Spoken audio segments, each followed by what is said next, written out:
Saya mulaikan, Pak. Silakan. Oke. Ya. Yang saya tampilkan apakah sudah terlihat jelas? Di share screen-nya. Sudah, ya? Baik. Bismillahirrahmanirrahim. Assalamualaikum warahmatullahi wabarakatuh. Waalaikumsalam. Oke. Bersyukur kepada Allah, berselawat kepada Nabi.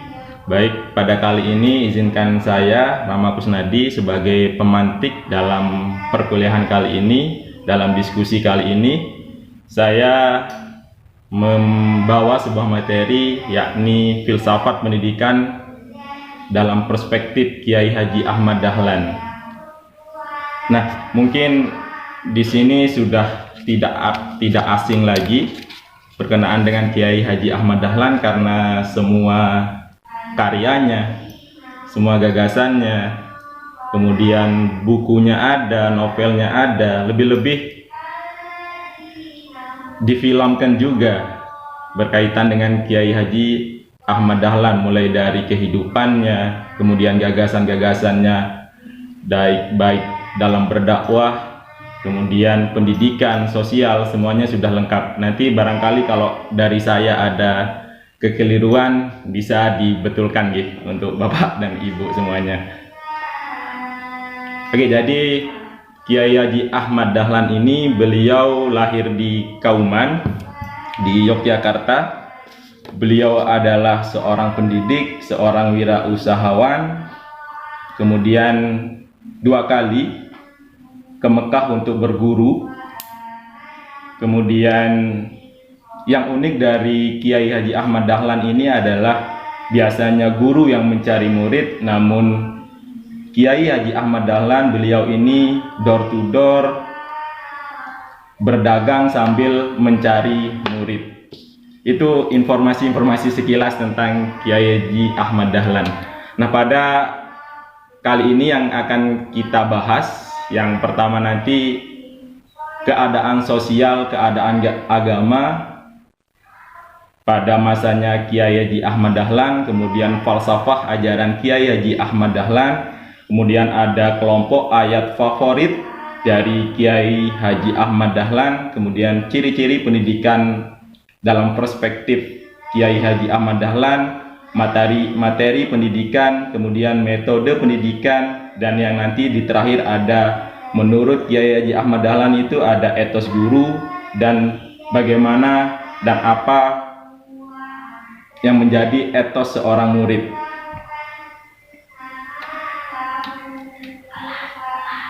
Baik, nah di sini yang pertama berkenaan tentang sosial keagamaan, sosial tentu terus keadaan keagamaan pada masa Kiai Haji Ahmad Dahlan. Pada masa Kiai Haji Ahmad Dahlan ini memang Indonesia atau di Nusantara ini lagi asik-asiknya terjajah oleh bangsa Belanda. Kemudian di masa itu juga baru mulai awal kebangkitan Islam di Indonesia, lebih-lebih di dunia yang Islamnya masih awal untuk kebangkitannya. Nah, namun di kalangan masyarakat, di umat Islam itu masih menganut teologi pasrah, yang dimana fatalistik, yang masih dikuasai oleh nasibnya, mohon maaf. Jadi kalau semisalnya Indonesia ini nasibnya terjajah, yang mau gimana lagi? Yang sudah nasibnya terjajah, siapa yang mau membantu dan siapa yang mau menolong? Nah, kemudian di masa itu juga masyarakat ataupun umat Islam di Indonesia itu masih sangat benci dengan semua yang berbau penjajah, yang budayanya dari bangsa penjajah, yakni Belanda, itu sangat dibenci oleh kalangan umat Islam ataupun masyarakat Indonesia pada zaman itu. Nah, jadi kalau semisalnya ada suatu permasalahan, ada seperti contoh misalnya sakit, itu tidak dihadapkan atau dihadapi oleh dunia nyata, namun larinya ke mistik atau ke supranatural. Jadi seharusnya kalau sakit ya berobat, namun pada masa itu memang masyarakat kalau sakit ya larinya ke dukun, dicari alam gaibnya. Kemudian di poin ini, benci dengan semua yang berbau penjajah, ini memang sangat dibenci sama masyarakat dulu. Jadi apapun yang berkaitan dengan penjajah itu sangat ditolak sama masyarakat. Seperti contoh berkaitan dengan model sekolah. Nah, pada zaman dulu memang masyarakat Islam kalau sekolah ya tanpa kursi, kemudian tanpa papan tulis. Kalau sekolah ya lesehan. Oleh Kiai Haji Ahmad Dahlan, dengan berbekal karena beliau juga mengajar di sekolahnya Belanda, kemudian mengajar juga di sekolah tradisional yang masih ala pesantren. Jadi dari sana mengadopsi sekolah tersebut. Jadi tidak hanya mempelajari, kalau di tradisional mempelajari ilmu-ilmu agama, tapi di sekolahnya Belanda itu masih mempelajari ilmu-ilmu atau pengetahuan umum. Nah, jadi seperti ini dulu sekolahnya Kiai Haji Ahmad Dahlan, masih tidak ada wifi, tidak ada sarana prasarana yang mendukung, masih tradisional seperti ini. Kemudian masuk ke falsafah ajaran Kiai Haji Ahmad Dahlan. Memang beliau ini tidak menulis semua gagasan-gagasannya, namun para sahabat-sahabatnya yang menulis dari apa yang sering diucapkan, dari apa yang sering disampaikan ketika berada dalam suatu forum, itu yang dituliskan oleh sama sahabat-sahabatnya. Yang pertama ada falsafah, ada 7 falsafah ajaran dari Kiai Haji Ahmad Dahlan yang menjadi landasan atau pedoman kehidupannya. Dan ini masih sangat relevan sampai saat ini untuk kemudian kita sohi atau diterapkan gitu. Nah, yang pertama, falsafah yang pertama, kita manusia ini hidup di dunia hanya sekali untuk bertaruh. Sesudah mati akan mendapat kebahagiaankah atau kesengsaraan. Dan ulama-ulama itu dalam kebingungan kecuali mereka yang beramal, dan mereka yang beramal pun semuanya dalam kekhawatiran kecuali mereka yang ikhlas atau bersih. Nah, jadi di sini makna dari falsafah yang pertama ini adalah hidup yang sebenarnya itu bukan hidup di dunia, tapi setelah dari kematian, itu yang sebenarnya hidup. Jadi tidak hanya cukup berilmu, namun tanpa amal juga sia-sia. Seterusnya kalau semisalnya amal juga tidak cukup tanpa didasari oleh yang namanya ikhlas. Nah, kemudian yang kedua di sini ada kebanyakan di antara manusia berwatak angkuh dan takabur. Mereka mengambil keputusan sendiri-sendiri. Nah, jadi makna yang kedua ini adalah mencari kebenaran dalam keterbukaan. Nah, mengajari kita supaya tidak berwatak angkuh, takabur, karena takabur ini adalah sifat dari setan. Kemudian tidak egois, kemudian tidak merasa paling benar sendiri. Nah, kemudian yang ketiga, manusia itu kalau mengerjakan sesuatu apapun sesekali, 2 kali, berulang kali, maka kemudian akan menjadi biasa. Kalau sudah menjadi kesenangan yang dicintai, maka kebiasaan yang dicintai itu sukar untuk diubah. Sudah menjadi tabiat bahwa kebanyakan manusia membela adat kebiasaan yang telah diterima, baik itu dari sudut keyakinan atau itikat. perasaan, kehendak maupun amal perbuatan. Kalau ada yang akan merubah, mereka akan sanggup membela dengan mengorbankan jiwa raga. Demikian itu karena anggapannya bahwa apa yang dimiliki adalah yang benar. Nah, jadi di sini mengajarkan kita untuk kesediaan untuk berubah. Jadi apa yang menjadi kebiasaan, kemudian itu belum tentu baik, belum tentu benar. Nah, di sini memang pada zamannya Kiai Haji Ahmad Dahlan itu memang sudah cinta sekali dengan adat ataupun kebiasaan-kebiasaan dari umat pada zaman Kiai Haji Ahmad Dahlan. Nah, di sini mengajarkan kita untuk mau mengubah atau kebiasaan yang ada menuju kebiasaan yang baru. Kemudian yang keempat, di sini berangkat dari surah Al-Furqan. Sebelumnya ada di ayat 40-43 itu yang artinya terangkanlah kepadaku tentang orang yang menjadikan hawa nafsunya sebagai Tuhannya. Nah, kemudian di ayat 44 itu, adakah engkau menyangka bahwasanya kebanyakan manusia suka mendengarkan atau memikir-mikir mencari ilmu yang benar. Nah, di sini mengajarkan kita untuk jangan mempertuhankan hawa nafsu sendiri. Jadi memahami manusia, dan memang di sini ditekankan untuk menggunakan akal pikiran.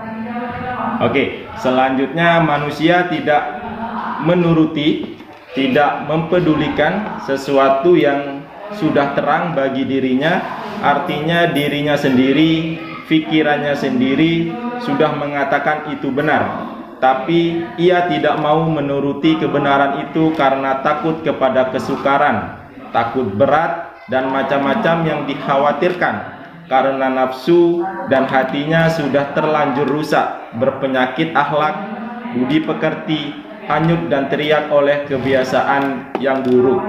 Nah, di sini fitrahnya manusia memang sudah tahu mana yang baik, mana yang buruk, kemudian sulit untuk atau merasa khawatir, merasa takut, banyak alasan mau berbuat baik, nanti alasannya banyak. Misalnya kalau mau sholat subuh, nanti kalau saya bangun sholat subuh nanti di tempat kerja saya ngantuk.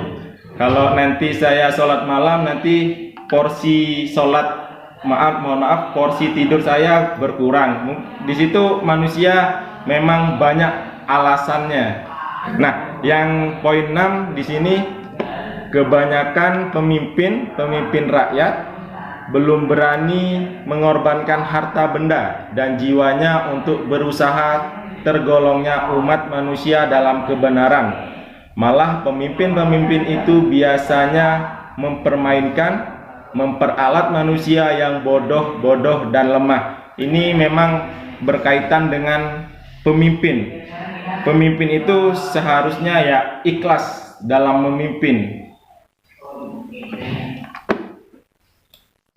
Kemudian yang terakhir di sini ada pelajaran terbagi atas dua bagian, belajar ilmu, pengetahuan atas teori, pengetahuan atau teori, dan belajar amal. Mengerjakan atau mempraktikkan semua pelajaran harus dengan cara sedikit demi sedikit, setingkat demi setingkat. Demikian juga dalam belajar amal harus bertingkat. Kalau setingkat saja belum dapat mengerjakan, tidak perlu ditambah. Nah, ini mengajari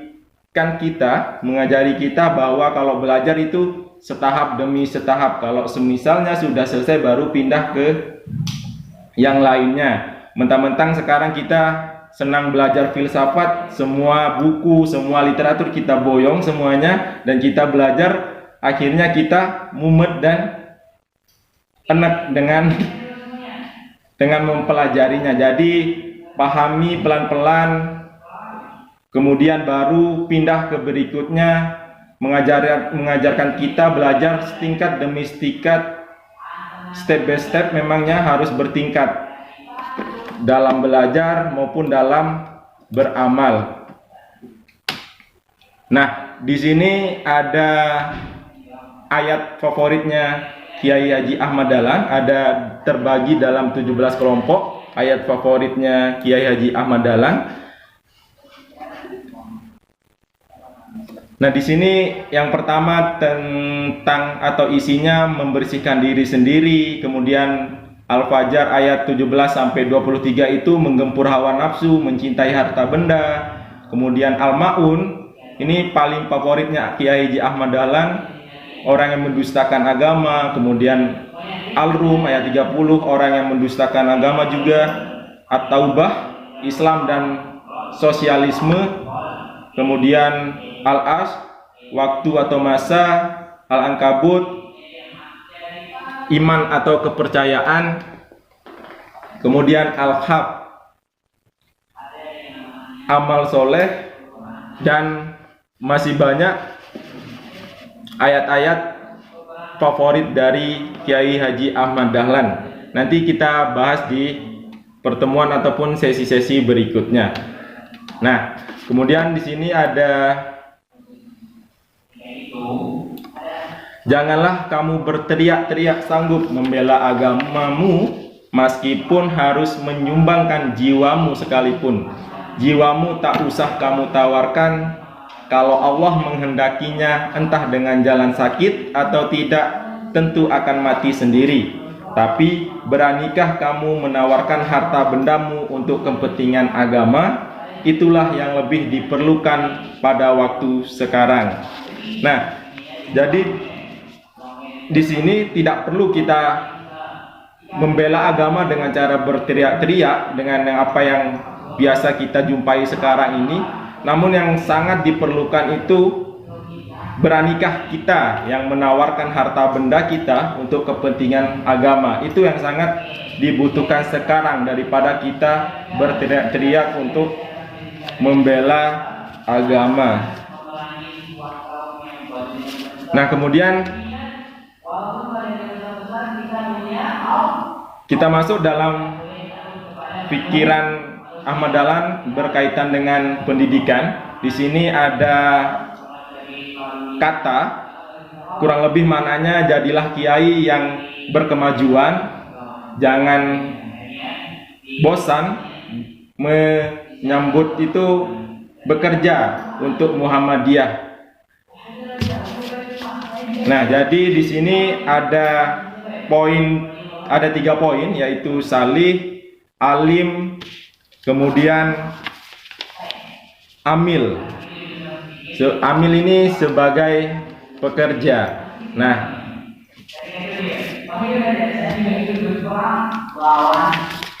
selanjutnya cita-cita dari Ahmad Dahlan bahwa pendidikan itu integral atau berkesinambungan.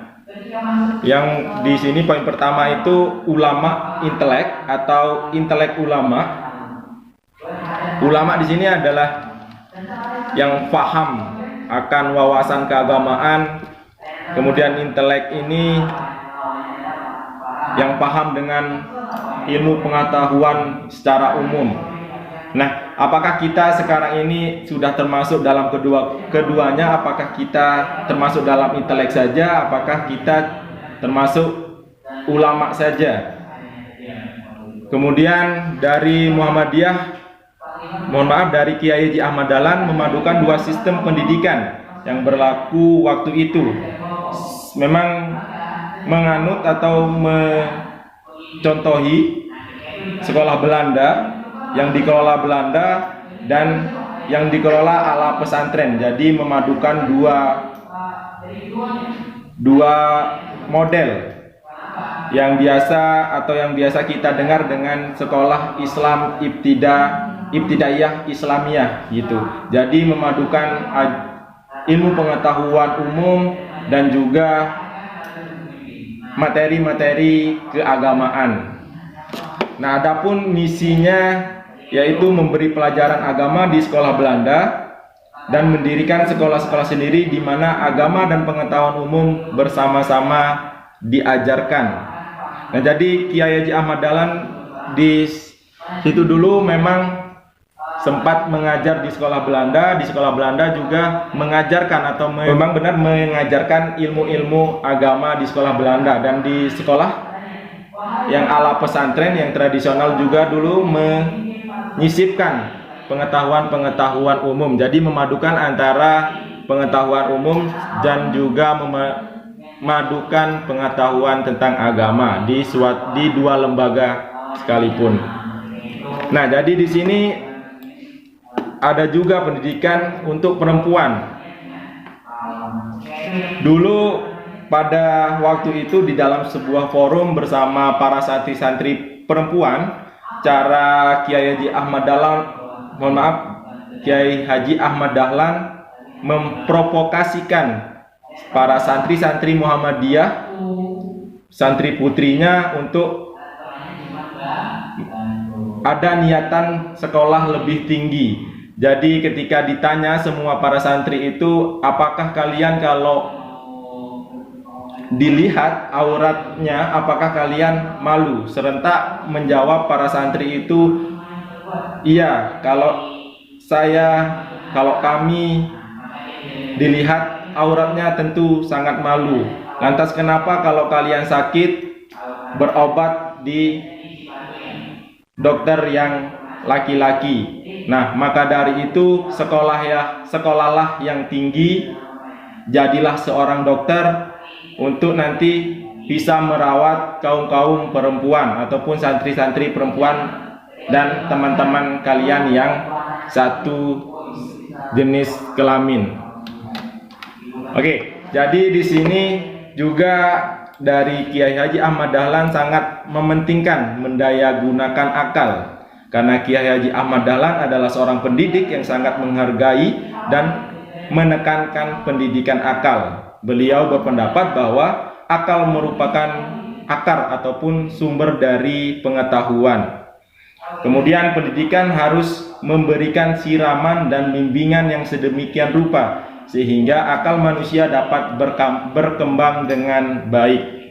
Nah, kemudian beliau juga menganjurkan di semua lembaga diberikannya pelajaran ilmu mantik atau ilmu logika di lembaga-lembaga pendidikan. Nah, di sini pengajaran yang berguna dalam mengisi akal itu lebih penting dibutuhkan oleh manusia daripada makan yang mengisi perutnya dan mencari pengetahuan yang berguna dalam memperbaiki perbuatan dan kelakuan. Jadi menurut Kiai Haji Ahmad Dahlan itu akal yang lebih penting daripada urusan perut ataupun urusan makanan. Baik, kita masuk ke materi pendidikan perspektif dari Kiai Haji Ahmad Dahlan. Jadi di sini ada 3 poin. Yang pertama ada pendidikan moral, kemudian ada pendidikan individu, dan kemudian ada pendidikan kemasyarakatan. Jadi di sini pendidikan moral ada akhlak yang berlandaskan Al-Qur'an dan As-Sunnah. Kemudian pendidikan individu itu yang profesional dengan disiplin ilmu, apa yang kita pelajarkan. Kemudian pendidikan kemasyarakatan itu adalah yang dari apa yang kita pelajari itu ada kebermanfaatan di tengah masyarakat ataupun pengabdian. Kemudian adapun metode pengajaran dari Kiai Haji Ahmad Dahlan itu adalah metode kontekstual yang dikaitkan dengan kehidupan nyata, kemudian metode amal ilmiah, kemudian ada metode dialog. Jadi kalau ada forum-forum ataupun di kelasnya Kiai Haji Ahmad Dahlan itu menekankan pada metode dialog. Kemudian yang terakhir di sini ada etos guru dan ada etos murid. Nah, di sini kalau etos guru itu kesediaan untuk memberikan ilmu dan teladan yang baik. Kemudian adapun etos murid kesediaan untuk selalu terbuka agar bisa mengakui dan belajar pada kebaikan orang lain. Nah, dari Kiai Haji Ahmad Dahlan ingin mengajak kita untuk pertama terbebas dari sikap fatalistik yang masih menganggap nasib kalau misalnya tidak bisa diubah. Kemudian yang kedua itu berislam dengan bekal ilmu. Kemudian yang terakhir, jangan berhenti di mencari ilmu tapi juga berimplikasi ke amal dan tentunya berlandaskan ikhlas. Mungkin itu yang dapat saya sampaikan. Kurang lebihnya mohon maaf. Kebenaran datang dari Allah, kalau kesalahan dan kekeliruan itu datang dari saya pribadi. Oke, terima kasih Pak, Bapak, Ibu semuanya.